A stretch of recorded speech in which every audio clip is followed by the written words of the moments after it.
deserto virou mar por um dia em 1754 a.C.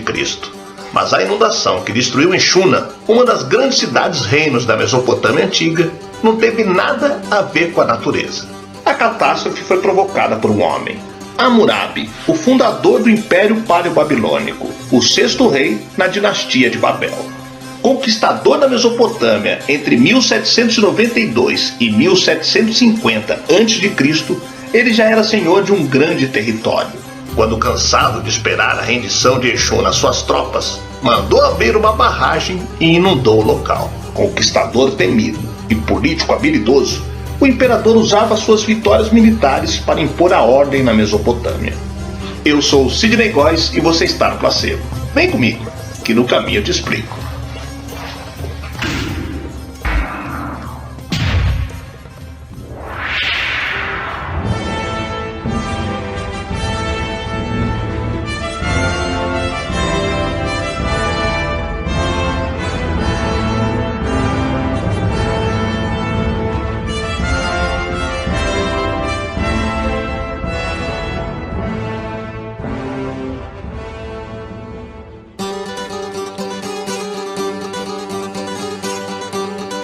Oficialmente, os deuses sempre estavam por trás dos atos de Hammurabi, mas quem dava a última palavra era ele mesmo.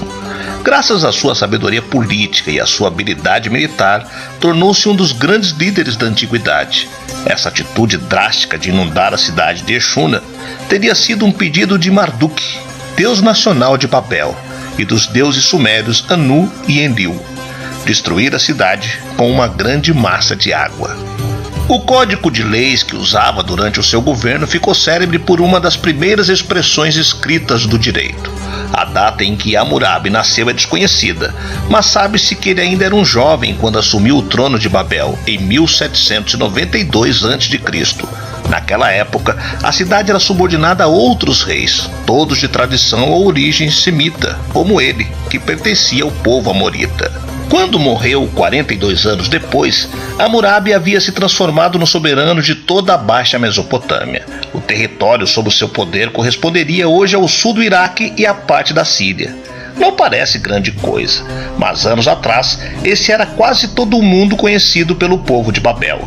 E esse quase nunca deixou de incomodar o rei, já que o norte do Iraque, na época chamado de Assíria, foi muito cobiçado, mas não conquistado por ele. Hammurabi era um guerreiro, um grande general que ia para a frente de batalha. A classe dirigente das grandes cidades conquistadas era morta ou presa, e alguns reis de lugares menores se submetiam a ele. Mas só vencer as batalhas não bastava.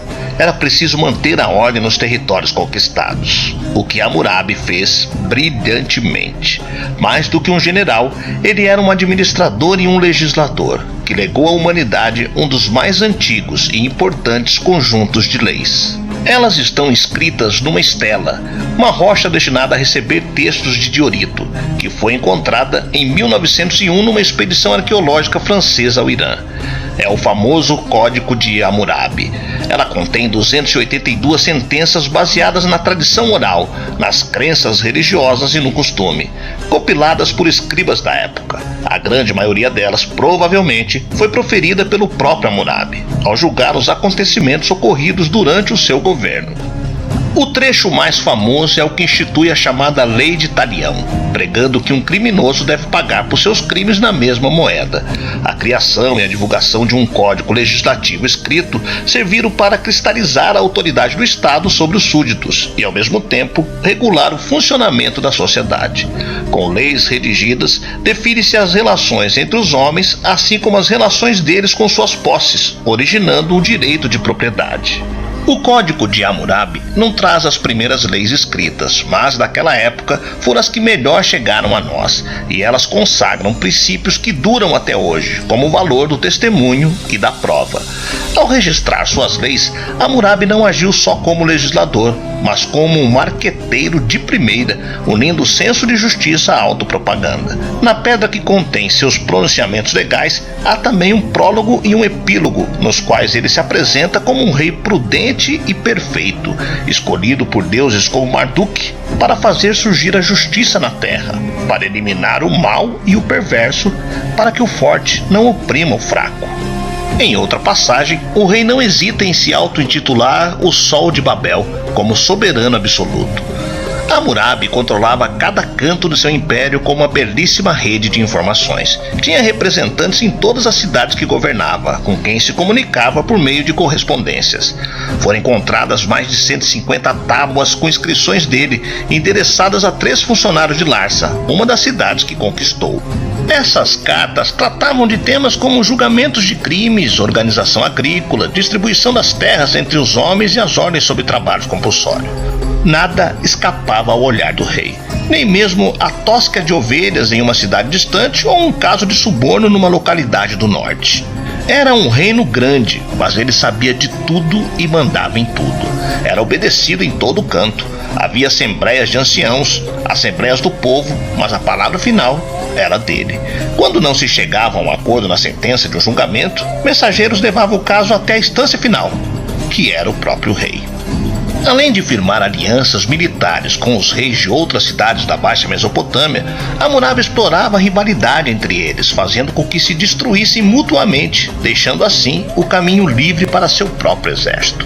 Depois de tomar uma cidade, ele tratava de pacificá-la, reconstruía edifícios e enfeitava ainda mais o templo do principal deus local, como prova de tolerância religiosa. Costumava também arrebanhar colaboradores entre os próprios habitantes do lugar e colocá-los à frente do governo local. Ganhava assim a confiança dos moradores submetidos a seu poder e evitava revoltas. A faceta de bom administrador se manifestava quando Hammurabi promovia o crescimento comercial e agrícola de seus territórios. Em seu reinado, novos canais para irrigação e navegação foram construídos, e os antigos foram aprimorados. Houve ainda trabalhos de regulagem do curso do Eufrates, um dos rios que banham a Mesopotâmia.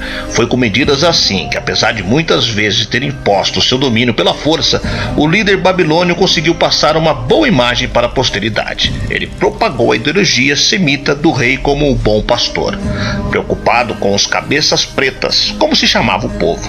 Ao morrer em 1750 a.C., o comandante deixou o opulento império poleo-babilônico como herança para seus descendentes. A dinastia ainda durou cerca de 150 anos, mas não resistiu à ausência de seu fundador. Muitas cidades se sublevaram e a Mesopotâmia acabou invadida pelos hititas em 1594 a.C., quando Babel foi saqueada e incendiada. Enquanto Hammurabi reinou, houve paz. Acredita-se que a centralização exagerada do governo nas mãos do general tenha tornado muito difícil a tarefa de seus sucessores em substituí-lo.